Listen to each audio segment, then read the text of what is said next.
Greetings from Florida with Joe Turino is explicit in every way. Listener discretion is advised.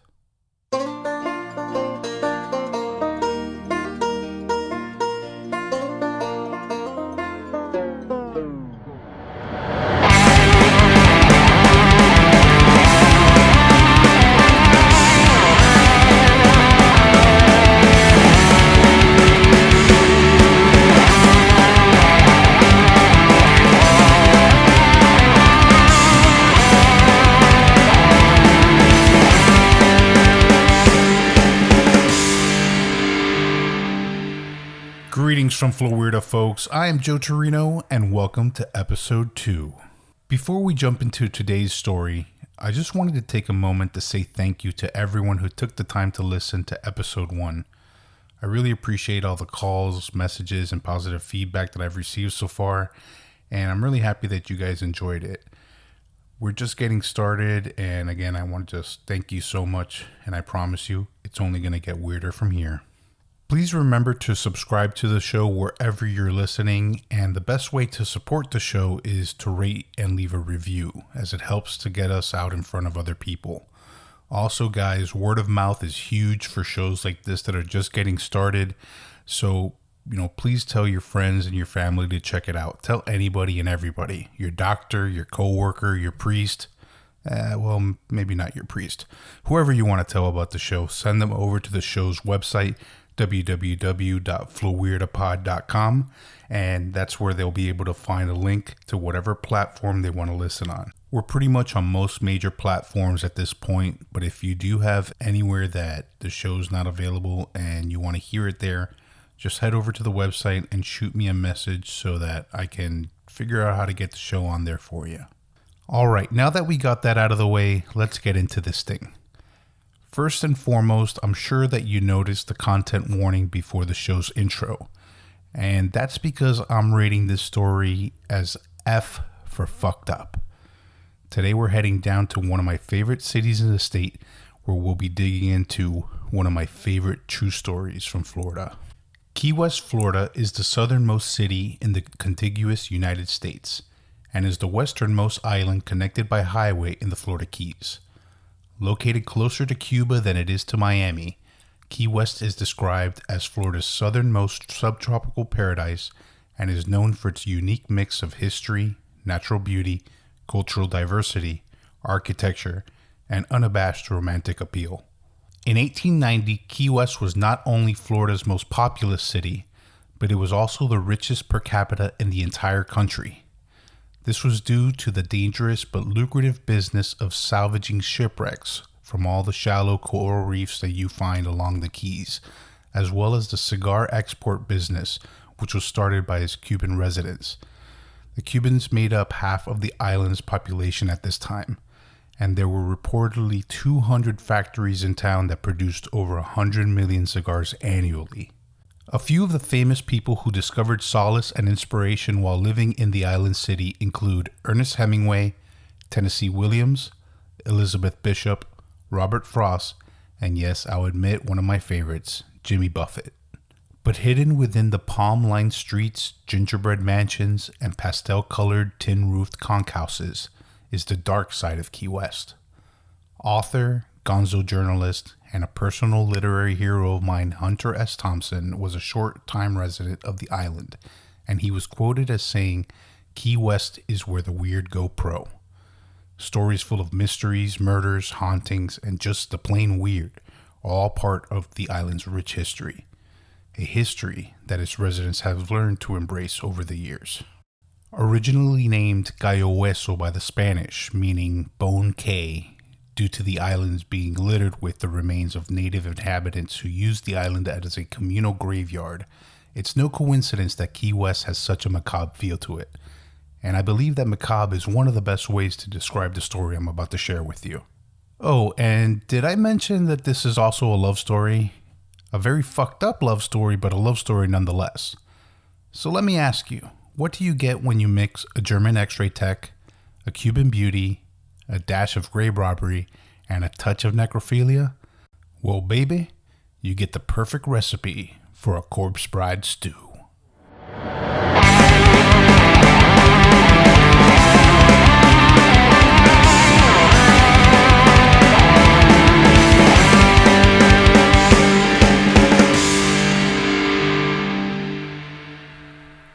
Tanzler was born in Dresden, Germany on February 8, 1877.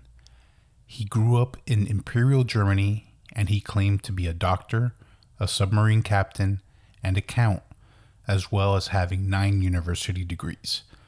He also claimed to be an astronaut, a cowboy, a construction worker, and a ninja. No, I'm just kidding there. That's bullshit. But those first couple of things, he really did claim to be those. And over the years, he would go by several different names. He was listed as George Karl Tanzler on his German marriage certificate, as Karl Tanzler von Kassel on his United States citizenship papers, as Karl Tanzler on his Florida death certificate, and some of his hospital records were even signed Count Karl Tanzler von Kassel.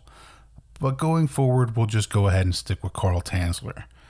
And a side note, I don't know why, but the Finkel is Einhorn, Einhorn is Finkel shower scene from Ace Ventura Pet Detective is all that went through my mind when I read all those aliases.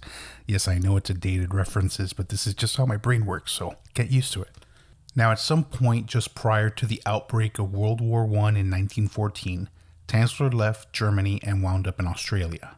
According to his autobiographical account printed in the March and April 1939 issues of the Rosicrucian Digest, Tanzler states that he spent around 10 years in Australia studying engineering and electrical work. But when the war broke out, he was placed in a concentration camp for quote-unquote safekeeping by the British military. And it sounds to me like the real reason he was held there is because he was a German living in Australia. He was later moved to the Trial Bay Jail, a castle-like prison on a cliff overlooking Trial Bay, which is located in the mid-north coast of New South Wales, Australia. At the end of the war, all the prisoners were shipped to a prisoner exchange in Holland. Upon his release, Tanzler returned to Germany and set out to find his mother, who he had not heard from since the beginning of the war. After finding her safe, he remained with her for the next 3 years and began to write this autobiography.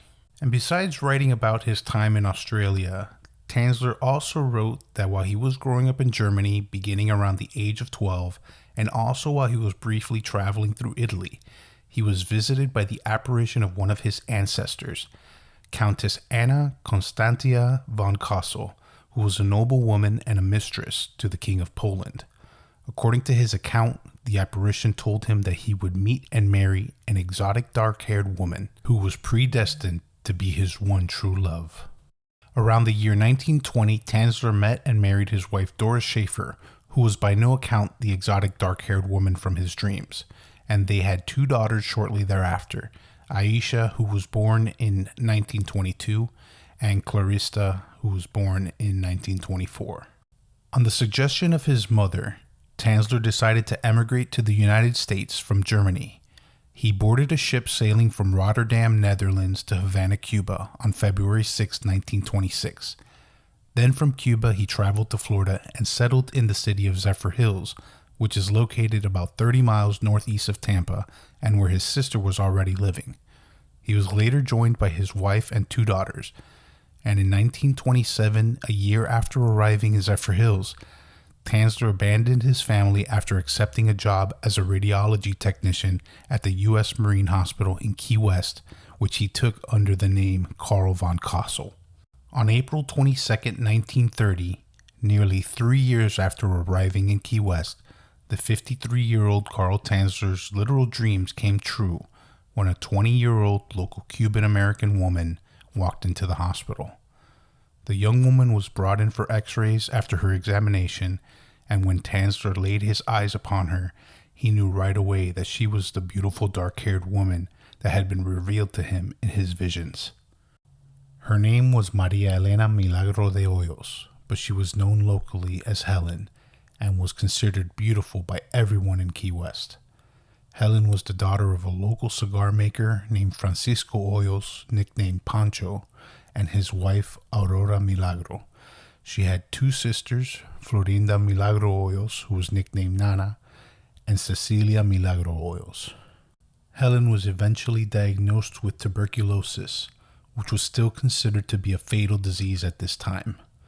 And although he was not a doctor, Karl Tanzler was somehow able to convince Helen's family to allow him to treat her, Carl swore that he could cure her with his self-proclaimed medical knowledge and began to treat her using various specially made tonics, elixirs, and medicines, as well as x-ray and electrical equipment that were brought to the Hoyos' home. He did all of this using the medical equipment that he would smuggle out of the hospital. He even connected her to an invention of his own design that worked by charging her oxygen electrons with electrodes, a treatment that he decided would save her. And even though Helen was in unbearable pain during her treatment, her parents approved of Tanzler's methods as they believed that the invention would in fact save their daughter's life. And as he desperately tried to save Helen from an agonizing death, Tanzler reportedly showered her with gifts including clothing, perfumes, fruits, candies, jewelry, and even a mahogany bed, which would become her deathbed. Tanzler eventually told Helen that he had fallen in love with her, and on multiple occasions he even proposed that they get married after she recovered. But even with all the gifts that he brought her, Helen made it very clear that she did not feel the same way towards him, and she refused Tanzler's proposals.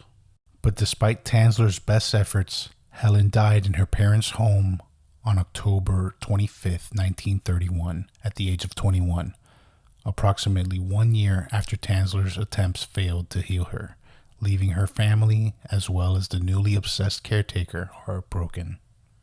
Tanzler insisted that he pay for the full cost of Helen's funeral, and with her family's consent, he even had a large stone mausoleum built to house her remains inside the Key West cemetery. Helen was embalmed and then laid to rest in peace, or at least that's what her family believed. You see, the Hoyos family didn't realize that the only key to the mausoleum would remain in Tanzler's possession, and after her funeral, he would quickly begin taking advantage of the access that he had to his beloved Helen. Tanzler visited Helen's grave nightly. He would sit by her grave and serenade her corpse with a favorite Spanish song, and continued to bring her gifts to express his affection for her even in death. He even had a telephone line installed in Helen's crypt so that he could continue to speak to her when he was not able to visit her. Alright guys, so at this point in the story, I could honestly say that I almost feel sorry for this guy. I mean, imagine finally meeting the love of your life. For a year you try with everything you've got to save them from an incurable disease, even though they don't feel the same way about you as you do them. And then boom, they're fucking worm food. And after all that, you still can't let them go? I mean, it's kind of sad to think about.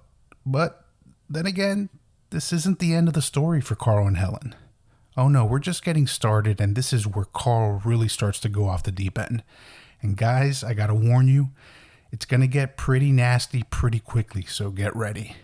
But before we get into all of those icky details, we're going to pause here for a quick ad break. Welcome back, guys. I hope you took the time during the break to get your minds ready for what's coming. Okay, are you ready? Alright, here we go. According to Tanzler, Helen's spirit would come to him when he would visit her corpse, and would often tell him to take her from the grave.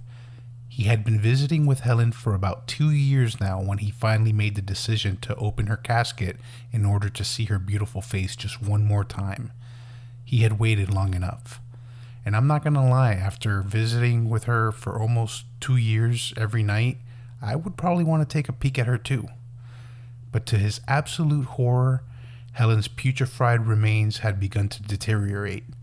Carl tried to stop the disintegration by injecting her with formaldehyde and other preservatives, but her body continued to decay.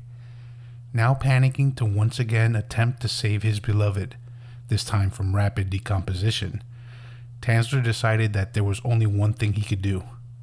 He had to take Helen's body to try and preserve what was left of the rotting corpse.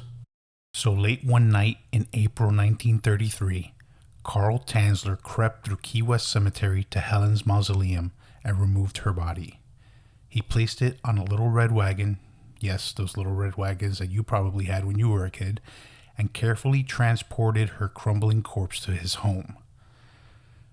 Tanzler had lost his job at the hospital by this time, more than likely because he was visiting with Helen instead of going to work, and was living in a small building that he referred to as his laboratory.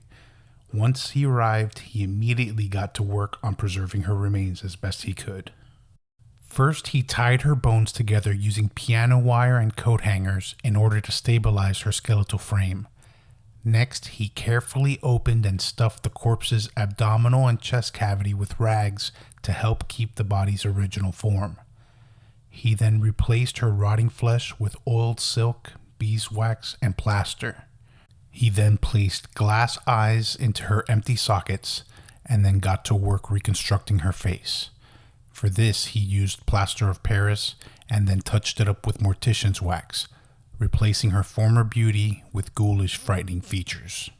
By this time, Helen's hair had mostly fallen out of her decomposing scalp, so Tanzler covered her head in a wig that he made himself using Helen's own hair, a gift given to him by Helen's mother after her burial. The wig was then stapled to her head to make sure that it wouldn't fall off. And once her body was prepared, Tanzler clothed her in stockings, a dress, and jewelry that he purchased for his corpse bride. He then moved Helen to his bed, where he would sleep with her every night for the next 7 years. Now, just like I did, you're probably wondering how the hell anyone can stand to sleep next to this body that's giving off this putrid smell every night for 7 years. Well, Tanzler used copious amounts of perfumes, flowers, disinfectants just to keep the rotting odor at bay, and he would continue to use preserving agents in an attempt to slow down the corpse's decomposition. He would also routinely apply more of that mortician's wax to Helen's face in order to keep her quote-unquote alive. So with Helen now home, Tanzler began to think of ways that he could bring her back to life. He believed that he could reanimate her corpse using ultraviolet ray treatment, but when he found this to be ineffective, Tanzler came up with a new plan. His laboratory was built out of the fuselage of a wingless airplane. He believed that if he was able to take her body up into the stratosphere, that the radiation of space would be strong enough to bring her body back to life. So he quickly got to work rebuilding the airplane that he affectionately named Elena's airship. But this plan never really took off. See what I did there? As I mentioned before, Tanzler continued to live with Helen for 7 years, and I believe that he really did try his best to keep this a secret. But in a place as small as Key West, even the best kept secrets have a tendency to get out eventually. Those who knew him started to become suspicious when he was seen purchasing women's clothing and perfumes.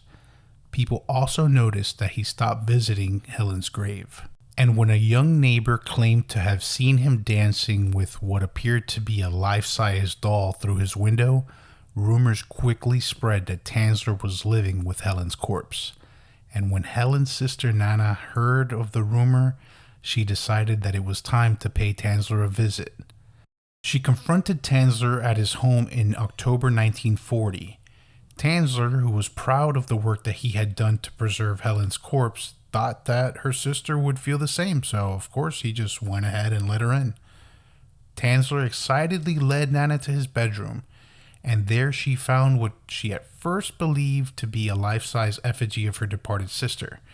But it was quickly discovered that it was actually Helen's body once the authorities had arrived and inspected the remains. Tanzler quickly admitted that he broke into Helen's tomb, used the cart to transport her body back to his house, and worked hard to preserve her body as best as he could. He was immediately arrested and taken into custody under the charges of wantonly and maliciously destroying a grave and removing a body without authorization. His beloved was once again taken from him. After undergoing a psychiatric evaluation, Tanzler was found to be mentally competent to stand trial, and after a preliminary hearing on October 9, 1940 at the Monroe County Courthouse in Key West, Tanzler was held to answer on the charge. The facts underlying the case and the preliminary hearing drew a lot of interest from the media at the time and created a sensation among the public, both regionally and nationwide. But the reactions were not as one would think. Carl Tanzler actually received quite a bit of compassion during his trial from the public, with some viewing him as a hopeless, albeit eccentric romantic, and others seeing his bizarre behavior as an act of love. And even though he willingly admitted his guilt, the case was eventually dropped and Carl Tanzler was released as the statute of limitations for the crime had expired. Now, given the public's reaction and, being sympathetic to him, I think that if they would have heard this one extra detail that was not disclosed at the time of the case, whether he was, let go because of the statute of limitations or not, I think the public would have had a totally different opinion of Carl Tanzler. You see, shortly after the corpse's discovery, Helen's body was examined by physicians and pathologists. The autopsy of her body was able to confirm that she was removed from her tomb 2 years after her burial, as well as the intricacies of Tanzler's work. What it also revealed is that Carl was doing a lot more than playing dress up with Helen. It was discovered that a paper tube had been inserted into Helen's decomposing vaginal canal to allow for intercourse, though this detail was not disclosed until 1972, 32 years after the body had been found. And although Tanzler never admitted to committing any necrophilic acts, the doctors reported that they did in fact find sperm inside Helen's corpse, confirming that Crazy Carl was indeed giving Helen the old German bratwurst on the regular. Yeah, that totally happened. Now, as if Helen and her family hadn't suffered enough, following the autopsy, her body was put on public display at the Dean Lopez Funeral Home in Key West.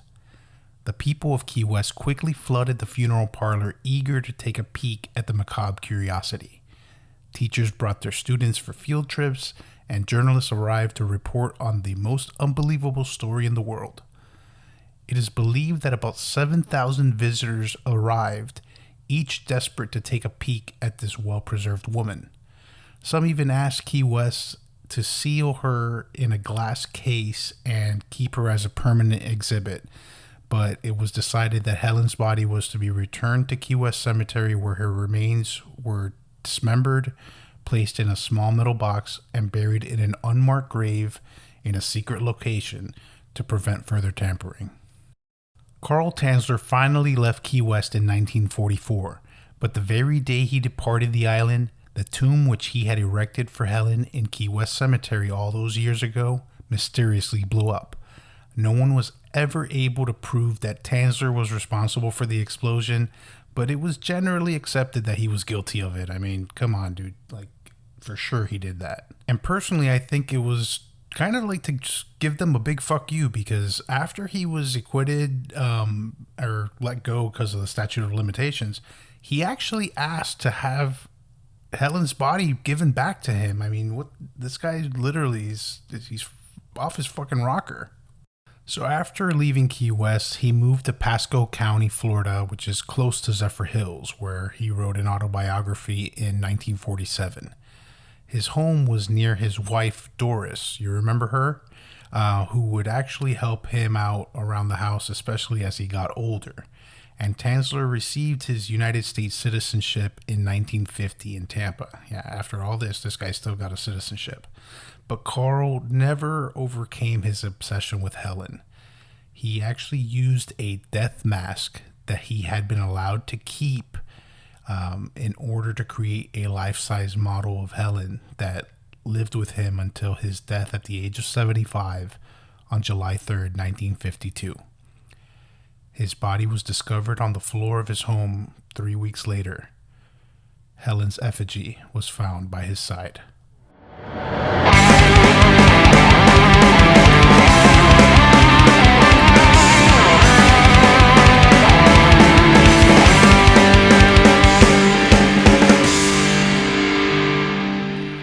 And that's episode 2. Holy shit, what a fucked up story. I mean, I must have heard this story 100 times and it still blows me away every time.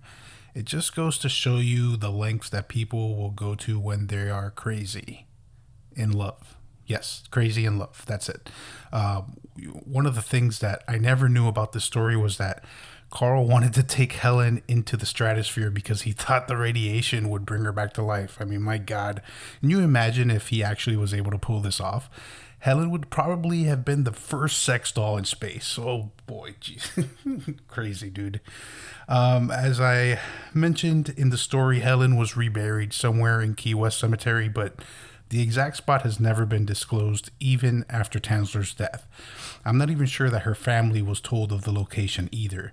But if you are ever in Key West, go take a walk in the cemetery. You never know if Helen might make herself known to you and direct you to where she's buried. You should also go and check out the Fort East Martello Museum, where you can still see portions of the original memorial plaque that was commissioned by Tansler and affixed to Helen's tomb. So yeah, if you're ever in Key West, definitely go check out those places. Thank you guys again for listening to this episode, and please remember to subscribe to the show wherever you listen to podcasts if you enjoyed this episode and want to hear some more amazing history and weird-ass stories from all over the Sunshine State. Please remember to share the show with all your family, your friends, coworkers, anyone else you think might enjoy it. And please take some time to leave a quick review, as it really helps us grow. Go follow us over on Instagram at FloWeirdaPod, where I will be posting photos to go along with each episode. And also, I want to hear your true stories, any experiences that you or someone you know may have had while either living or visiting Florida. It could be anything: a ghost sighting, cryptid encounter, UFO sighting, time slip phenomena, fucking a corpse, running with Florida man or woman, whatever you got. Just shoot me a message with your story via the contact section of the show's website, www.floweirdapod.com, or send it to the show's email at floweirdapod@gmail.com with the title My Flowweirda Story on the subject line. I'll make sure to include this info in the show notes, and if you have any topics that you want covered in a future episode, let me know also. The show is for you, and I personally enjoy digging into all these stories, so hit me with whatever you got. Thank you to Ernesto Paez and his band Modern Mimes for making the awesome theme music for the show. You can check out their music on iTunes and Spotify, or pretty much anywhere else that you purchase or stream your music. Go follow their Instagram and Facebook pages at Modern Mimes, and go check out their music videos over on their YouTube channel.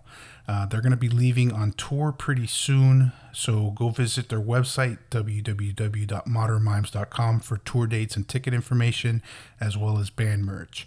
Also, if you put out your own content and are looking for some theme music, reach out to them. They're great to work with, and as you've already heard, the music they make is killer, so hit them up. As I mentioned at the end of the last show, I am a member of War Party Paranormal. We're the largest paranormal team in Florida, and we hold public interactive paranormal investigations in several historic and haunted locations throughout South Florida. So if you're in or around the South Florida area and are interested in joining us for an upcoming event, please go check out our team's website at www.warpartyparanormal.com for dates and links to purchase tickets. All proceeds from these events go right back to these locations to help them with the historical preservation and maintenance. So it's a great cause, and it's a lot of fun. So come and hang out with us. And also, if you are experiencing paranormal occurrences in your own homes or businesses, War Party Paranormal specializes in residential cases. Our team has helped hundreds of clients throughout Florida, and our residential cases are completely confidential and 100% free. So if you need help, please reach out to us on our website, and our case manager will reach out to you for more information.